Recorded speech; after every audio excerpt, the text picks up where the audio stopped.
Келечекте күтөт салкын төр, чарчабастан чорка күлүктөр. Мекен үчүн кызмат кылалы, ыйман менен бирге жигиттер, ыйман менен бирге жигиттер.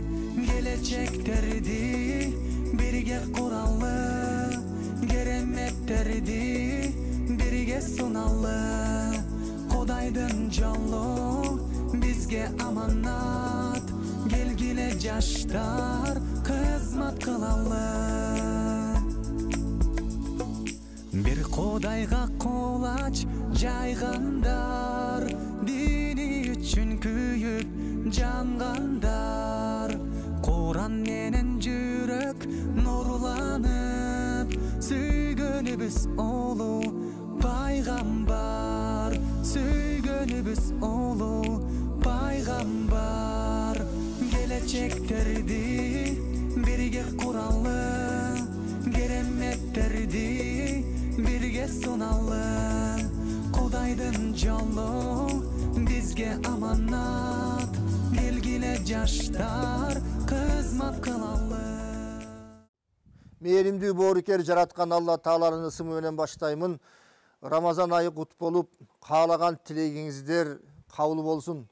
Чоң атасынан небереси сурайт экен, чоң ата бул ниет деген эмне деп. Чоң атасы баарын түшүндүрсө, небереси түшүнбөй калды, мындай кыска нуска түшүндүрүңүзчү дейт экен. Чоң атасы андай да айтса түшүнбөйт дейт, мындай да айтса түшүнбөйт экен. Анан бир убакта чоң атасы небересине айтат экен: "Балам, тиги даарат алып аткан кишини көрдүңбү?" дейт. "Көрдүм" дейт. "Ошону барып туруп бир теп" дейт экен. Небереси барып тепсе, даарат алып аткан киши бурула калып небересин жыга чагаптыр дейт. Анда чоң атасы айтат дейт: "Ой балам, ниет деген ушул, ниет деген ушул.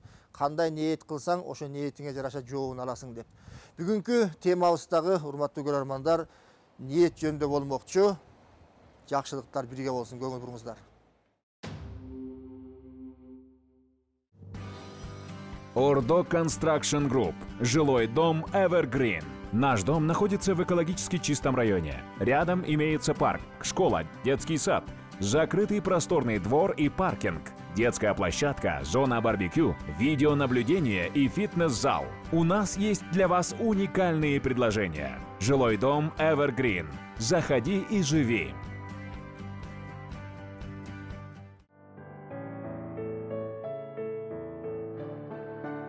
Үй-бүлө бул жашоонун эң жаркын учурлары.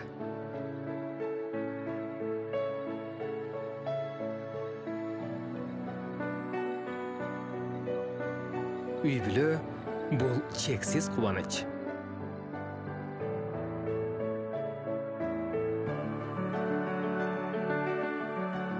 Үй-бүлө бул керемет сенин жаныңда.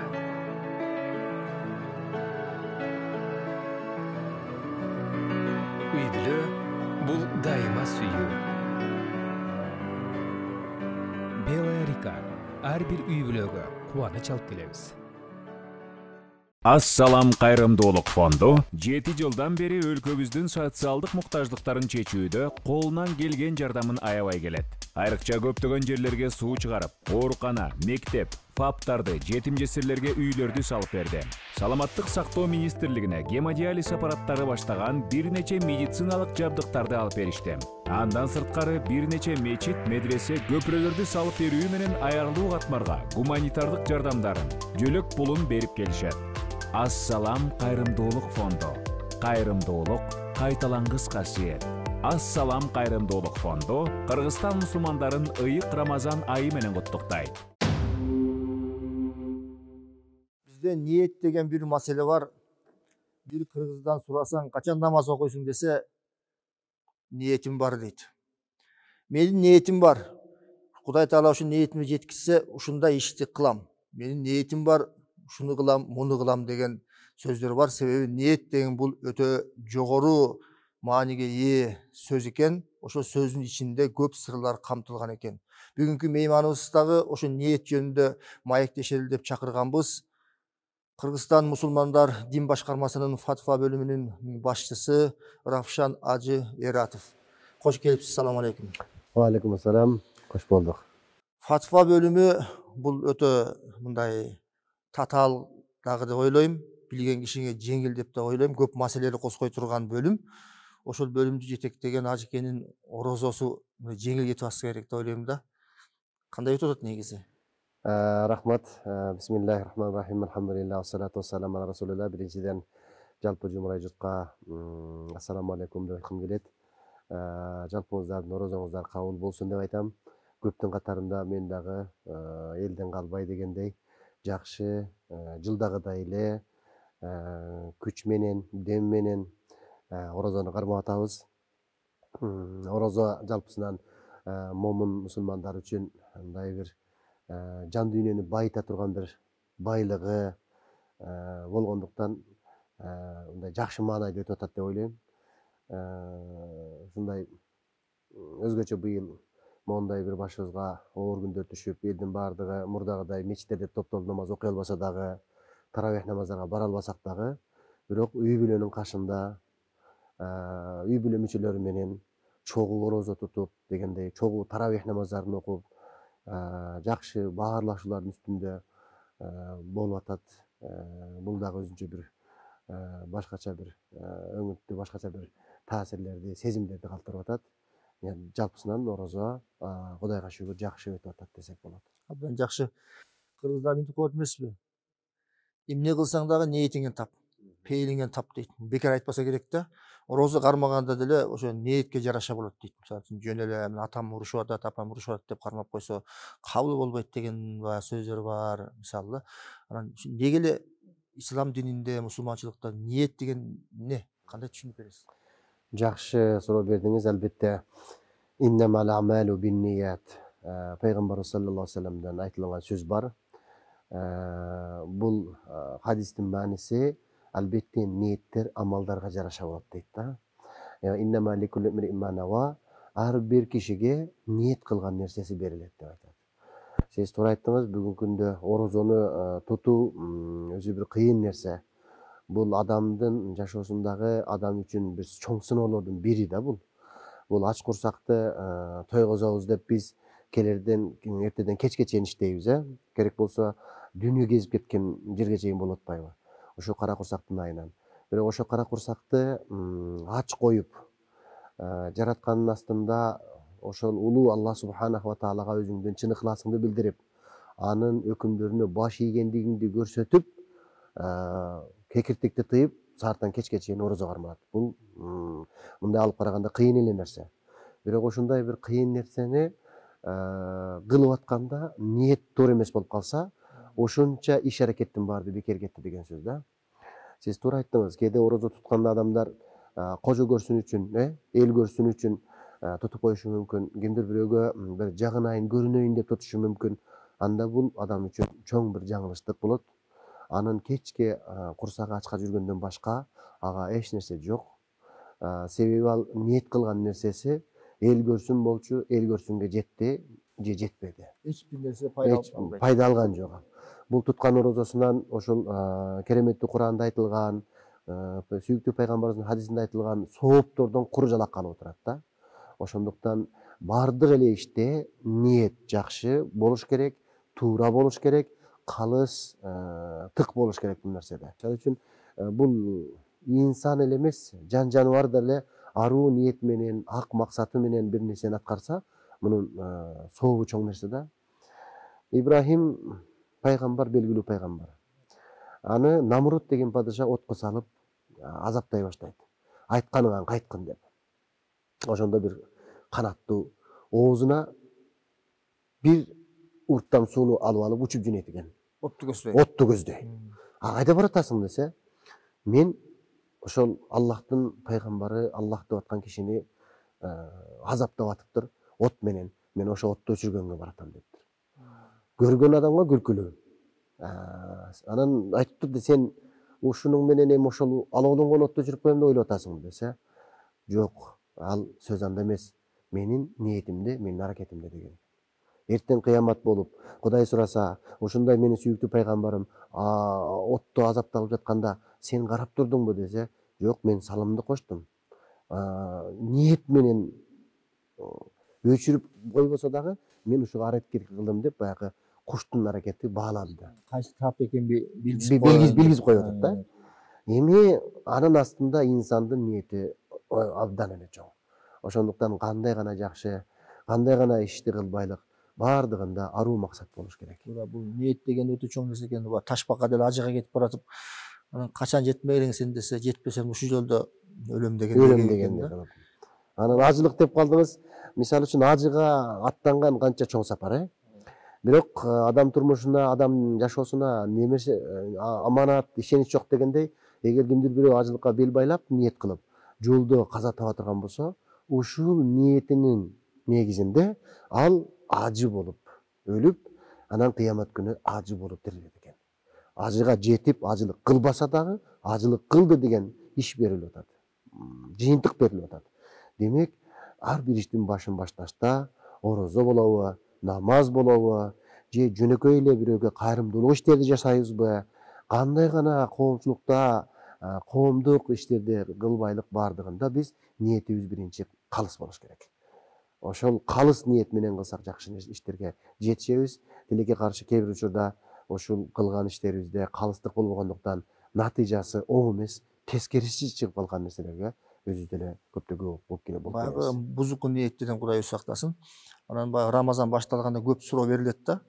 Карапайым элдин ичинде да жаңыдан түшүнүк алып, жаңыдан орозо кармап аткандар бар да. Анан мындай суроо туулат да. 30 күндүк орозо кармар да. Башында эле Аллахым мен ниет кылдым 30 күн бою сен орозо тутканы дейт. Ыраазычымын деген туурабы же ар күн сайын ниет кылыш керекпи? Жалпы бир ниет орозонун киришине сүйүнүп, орозону кабылдап, мен буюрса ушул 30 күндүк орозону кемтиксиз тутуп берем деп ниет коюш керек. Айтылат го кыргызда, жакшы ниет жарым мал дейт. Жакшы ниет жарым ырыскы деп кыргызда бекерден айткан эмес. Башынан баштап эле ниетиң оң болсо, жыйынтыгына оң чыгасың.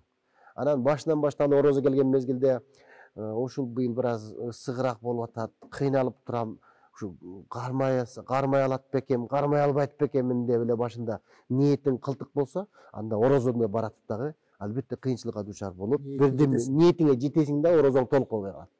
Анан күндүн кандай кыйынчылыгына туш келбесин, ысык, суукка карабастан туруп, кыйынчылыгына карабастан туруп ниетти катуу койсоң, күчтүү койсоң, Алла берет. Орозонун топугу бар деп коет бизде, ата бабабыздан айтып келген. Жөн эле ачка жүрүп көрчү. 6-7 сааттан кийин адам нерви кармабай калат, мисалы ачууланып эле эч нерсеге чыдабай калат. Бирок орозонун күнүндө 17 саатка чейин ачка жүрсөң дагы негедир топук бар адамда. Сабыры бар.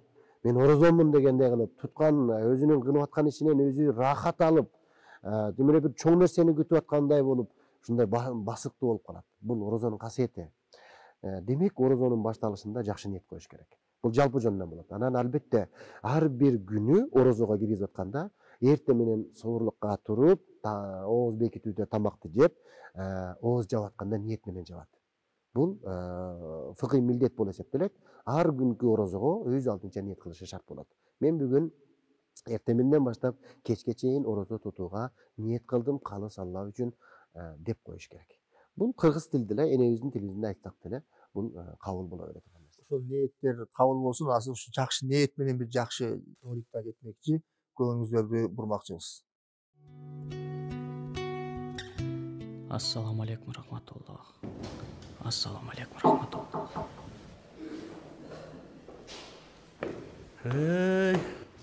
Ассаламу алейкум. Кош келдиңиз. Сабактарыңыз бүттү.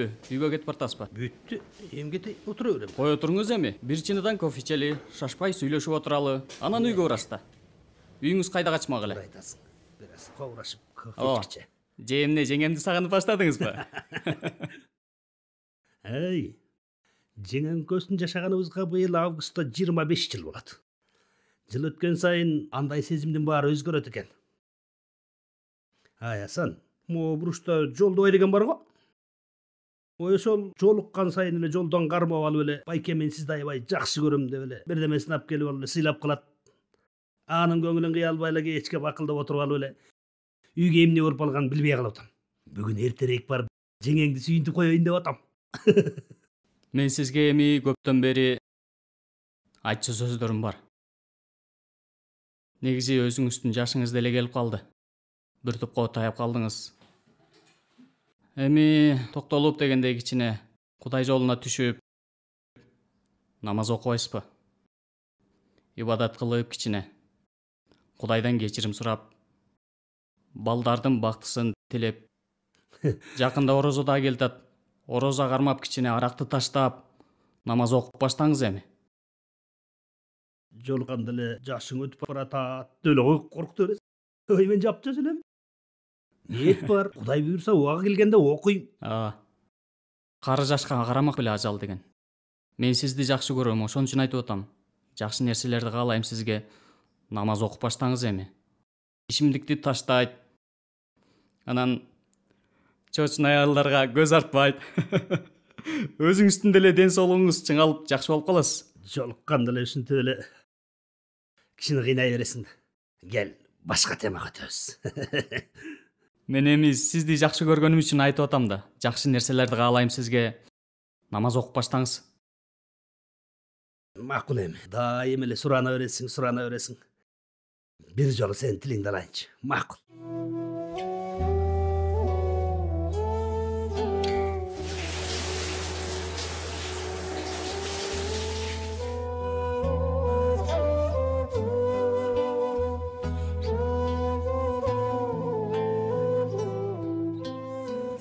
О, жараткан Кудай, күнөө иштерди көп кылдым. Мына тооба кылып алдыңа келдим. Тообомду кабыл кыла көр, күнөөлөрүмдү кечире көр. Үсен агай дагы намаз окуй баштады. Анын да күнөөлөрүн кечирип, намаз окууга өзүң насип кыла көр. Амин. Жана намаз окугандан кийин жүрөгүм ылдыйлап, жеңил болуп, көрсөсөң турбайбы? Саламатчылык, кел. Эмне болду, тынччылыкпы? Ой, тынччылык болбой калды. Түндө Үсен агай жүрөгү кармап каза болуп калыптыр, бейиш болгур.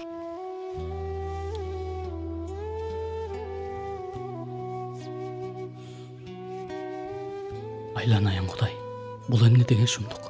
Кантип, кандайча? Кечээ эле чогуу намазга барбадык беле? Орозо келатат. Буюрса орозодо кармайм деп атпады беле?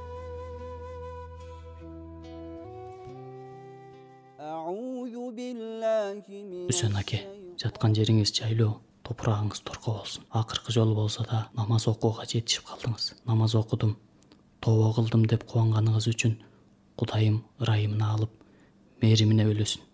Өмүрүндө бир жолу болсо да маңдайын жай намазга коюп, жаратканга дуа кылуу кандай чоң бакыт экенин сиз артыңыздагыларга сабак берип кеттиңиз. Сиз айтпадыңызбы? Ошо ар күнү жакшы ниет кылып, күн сайын орозону кармаса жакшы депчи. Бирөөлөр уктап калды мисалы. Кандай болот анын ниети? Албетте бул жерде шариятыбыз жеңилдик берген. Эгерде саар менен ошол сааркы тамакты жеп оозду жапкан мөөнөттөн уктап калып өтүп кеткен болсо, анда ал адам туруп ошол мезгилден баштап ниетин улантып кете берет. Мен бүгүн орозо тутууну ниет кылдым, калыс Алла үчүн деп ниетин айтып коет. Ичпейт, жебейт. Тамак жебейт, ичпейт. Эми бул баягы адам өзүнөн да бул бир күн өзүнүн нафсин жазалап койсо, эртеси күнү өзү эле баягы эрте туруп дегендей кылып калат да. Негизи эми курсакты тойгозгондагы, ачыргандагы Кудай таала бул баардык нерсе Кудайдын колунда болгондон кийин Алла таалага сүйөнсөк, Аллага баягы ишенсек, таянсак, Аллага тоокел кылсак, ал өз жардам берет. Уктап калбаганга аракет кылыш керек. Бирок тилекке каршы инсанбыз, уктап калган учурда кээ биргилер турат дагы, биз бир урттан суу ичип, Аллаху акбар деп анан оозун жаап коет. Бул ката. Бул өзү жабык турган оозун кайра ачып койду деген сөз болот. Себеби кечинде биз тамак ичип жаттык, ооз жабыл боюнча да. Эми белгиленген мөөнөт өтүп кеткенден кийин оозу жабык беле боюнча болчу. Ал кайра ачып туруп, анан кийин жаап койду да. Демек бул ооз ачылып калды. Андай кылбаш керек. Эгер уктап калган болсо, саарлык мөөнөтү өтүп кеткен болсо, ал эч нерсе жебей туруп эле ниет кылып оозун жаап коет. Ниет менен оозун жаап коет. Жаап коет дегени ниет кылдым, эртеменден баштап кечке чейин жемек ичмектен тыйылууга, калыс Аллах үчүн Аллаху акбар десе, орозосу уланып кете берет. Бул ниет боюнча да Кудай Тааланын мээрими чексиз да. Мисалы үчүн ушул башка амалдардын жөнүндө да айтсаңыз, мисалы мындай деп айтылат эмеспи? Бир ишти кылам деп, бирок кыла албай калсаң, Кудай Таала ошо кылбаган үчүн деле кылганды соогун берет деп. Эгер бир жамандыкка ниет кылып бирок жасабай койсоң, анда да сооп берет деген масала боюнча. Биздин акыркы заман үммөтүнө Алла Таала ушундай бир айкөлдүк, ушундай бир жакшылыктын бир катары ушул нерсени берген да. Кайсы дейт, бул адам жакшылыкты ниет кылып, ал ишке ашпай калса, ошонун бир сооп алат дейт. Ошого кылды деген соопту ала берет. Эгер жамандыкты ниет кылып, эгер жамандыкты ишке ашырбаган болсо, буга күнөө деп жазылбайт. Мурунку бизге чейинки жашаган үммөттөрдө жамандыкты бир адам эми ниет кылып коет да. Мен ушундай оорулук кылам, же ушул бирөөгө жамандык көрсөтөм, бирөөнү ушул мен өч алам деп, эми адамда жамандыгын алса жаман нерсе көп болот да. Ошон үчүн жакшы болгонго аракет кылыш керек. Ошо ниет кылганда жараша күнөө алып калыш керек. Биздин акыркы замандын үммөтүнө, пайгамбарыбыздын үммөтүнө өзгөчөлүк кылып, бул жакшылыкты ниет кылса, кылбаса да сооп берет экен. Жакшылыкты ниет кылгандыгы үчүн. Жамандыкты ниет кылып, бирок жамандык ишке ашпай калса, Кудай буга күнөө жазбайт экен да. Бул биздин үммөттүн өзгөчөлүгү. Демек, бардык эле амалдарда ниет менен баштаса, жакшы ниет менен баштаса, Алла аны жакшылыкка улап коет экен. Мисалы үчүн 5 вакыт намазды жамаат менен окуганга ниет кылалы баарыбыз, Себеби үйдө окуган эркектердин үйдө окуган намазына 1 сооп берилсе, мечитке келип жамаат менен окуган учурда 27 сооп берилет деп айтылат. Эми сиз мечитке жамаат менен окуйн деп ниет кылып жөнөдүңүз, үйдөн тарата алып, келсеңиз намаз бүтүп калыптыр. Сизге ушул ниетиңизге жараша жамаат менен намаз окуду деген сооп жазылат. Ниетиңиздин арулугунан, ниетиңиздин түздүгүнөн. Көрдүңүзбү? Ошондой эле башка хадистерде айтылгандай, ар бир кадамына сооптор жазылат, ар бир кадамына күнөөлөрү кечирилет, ар бир кадамына даражасын Кудай Таала көтөрүп коет. Жана ошондой эле жакшы ниет менен кылынган амалдардын даражасы бийик болот, жана ал амалдардын Алланын астында кыйматы болот. Кыйматы дегени баасы болот дегени, мына бир хадисте, узун хадисте окуя келет. 3 адам сапарга чыгышып, тоодо болушат. Анан түнөп калайлы дешип, бир күн үңкүргө кирет. Үңкүргө кирген мезгилде жаан чачын болуп, көчкү жердеги чоң таш үңкүрдүн оозун жаап калат. Бул үчөөбү эми чыккандын айласы жок. Алар эми бардыгы бул жерден биз эми же чыгышыбыз керек, же ушул жерден азыгыбызды түгөп бир күн ачкалыктан өлөбүз. Келгиле андан күндө жараткан улуу Аллага кайрылып, бардыгыбыз жакшы ниетибиз менен жакшы амалдарыбызды ортого коюп Кудай Тааладан сурайлык. Алла бизге жардам берсин дейт.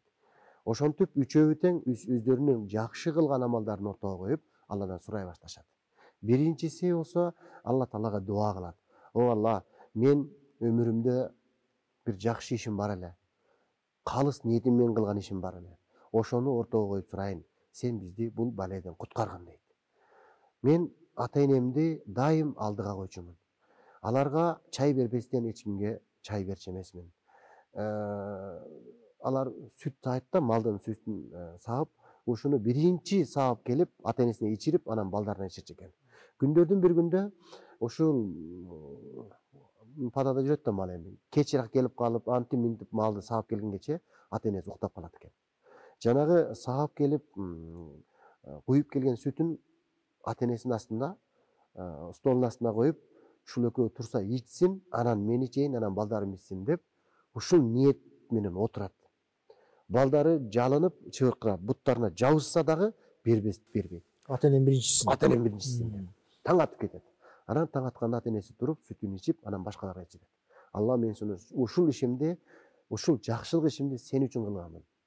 Эгер ошо сен үчүн болгон болсо, эгер кабыл кылган болсоң, дуамды кабыл эт дегенде, жанагы таш үңкүрдүн оозун жаап турган таш ачылып кетет бир аз. Бирок адам чыга турган эмес болуп калат. Экинчиси дагы ойлонуп туруп, мен дагы өмүрдө кылган калыс Кудай үчүн кылган амалым бар эле.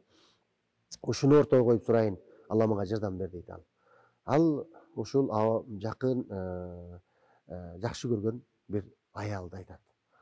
Ага көңүлү түшүп жүрүп, бирок жетпей калып, күн турмушундай болуп, турмуштун айынан ошол кыздын башына кыйын күн түшүп, кыйналып турмуштан жардам сурап келип калганда, ушул адам ошол аялга жаман ниетине жетүүгө мүмкүнчүлүк пайда болот. Бирок ушул мүмкүнчүлүгүн ишке ашырайын дегенде катуу Кудайдан коркуу сезим пайда болот дагы. Ушундай ишин токтотуп, калыс Алла үчүн ушул жерден баш тартат дагы. Сураган нерсесин берип Кудай үчүн жаман ишке барбайт. Ал дагы мен ушул ишти сен үчүн кылганмын дегенде Кудай Таала кабыл кылып, дагы кичине ачылат, бирок адам чыга албайт. Ошентип үчүнчү адам дагы өзүнүн жакшы амалын ойлоп отуруп ортого коет. О жараткан, бир адам менин колумда иштеп кетти эле. Бирок иштеп, баягы иш акысын алганы келбей калды. Ошол алган акысын мен бөлүп коюп, чогулта бердим. Ал бир короо мал болду дейт. Бир күн ошол келди дагы акысын сурап келди дейт. Сурап келгенде ошол коктудагы бир короо кой мал сеники дедим дейт. Ал карап турду дагы рахмат деп малын алып кетти дейт. Мен бир козусун да алып калбадым, бир козусун алып калууга ниет кылбадым. Ушул ишти сен үчүн кылдым эле. Жакшы амалым сенин үчүн жакшы ниет менен болду эле. Кабыл кыл дегенде жанагы таш ачылып, үчөө теңкүрдөн кутулуп чыгып кетти. Алла разы болсун. Пайгамбарыбыз сонун хадисин айттыңыз. Бул жүрөктөргө пайда алып келсин. Анан сиз айткандай Кудай Таала баарыбыздын жок дегенде бир чиркейдин канатынчалык жакшы ниет ишибиз кабыл болгон болсо, ошонун урматына азыркы келип аткан сыноолордон Алла Таала бүт дүйнө жүзүн куткарсын, жамандыктар сактасын деген ниетти айтмакчымын. Не болсо да ата энеге биз карызбыз. Кудай Таала баарыбызды ниетибизди түз ата энени урматтаган, жубайларыбызды урматтаган, балдарга улуулукту үйрөткөн инсандар болушубузду насип кылсын. Эми Рамазанда ажеке дуалар кабыл болот эмеспи? Жакшы ниет менен ушу жыйынтыктап атабыз. Бир элге дуа кылып тилегиңизди айтсаңыз. Элге айтарым, элге кылар дуам, Алла субханаху ва таала баарыңыздардын туткан орозоңуздарды кабыл кылсын. Орозонун ичинде берген орозо битер садакаңыздарды, зекетиңиздерди Кудайым кабыл кылсын. Эселеп сиздерге ордун менен кайтарсын. Кыямат күнүндө эч нерсенин көлөкөсү болбогон мезгилде Алла Таала өзүнүн аршынын көлөкөсүндө көлөкөлөткөн болсун. Жана мына бүткүл дүйнөнү каптап аткан апат, кырсык, балелерди Алла Таала бул элди куткарсын. Анын катарында Кыргыз элин Алла Таала куткарып, мындай балелерден, жаратылыштын күтүлбөгөн кырсыктарынан элибизди, журтубузду, мамлекетибизди Кудай Таала деп дуа кылам. Ушул Рамазан ичинде айтылган тилек дуалардын бардыгы канча деген момун мусулмандар орозо тутушту, дасторкондун четинде, озачарда дуалар кылышты. Ушул тилектер кабыл болсун. Мамлекетибизде тынчтык болсун, амандык болсун, барчылык болсун, токчулук болсун. Эң негизгиси бардык адамдарыбыздын ниети оң болуп, оң ниет менен кылган ниеттерибиздин бардыгын ишке ашышын мен Алла Тааладан сурап кетемин. Амин. Рахматика я архамар рахим. Сизге Аллах разы болсун. Айтканым. Келген кадамдарыңызга чексиз сооптор жазсын. Бул тилек келген меймандын баарын айтып атам. Ушу баарыбызды Кудай Таала Фирдавс жаннатта сүйүндүрсүн. Урматтуу көрөрмандар, ниетибиз түз болсун. Рамазанда көп эл жерибизге дуа кылалы. Демөөрчүлөргө терең ыраазычылык айтуу менен бирге кийинки күнгө чейин Кудай буйрса аманчылыкта көрүшөбүз деген ниет менен коштошмокчумун. Ордо Construction Group. Жилой дом Evergreen. Наш дом находится в экологически чистом районе. Рядом имеется парк, школа, детский сад, закрытый просторный двор и паркинг, детская площадка, зона барбекю, видеонаблюдение и фитнес-зал. У нас есть для вас уникальные предложения. Жилой дом Evergreen. Заходи и живи.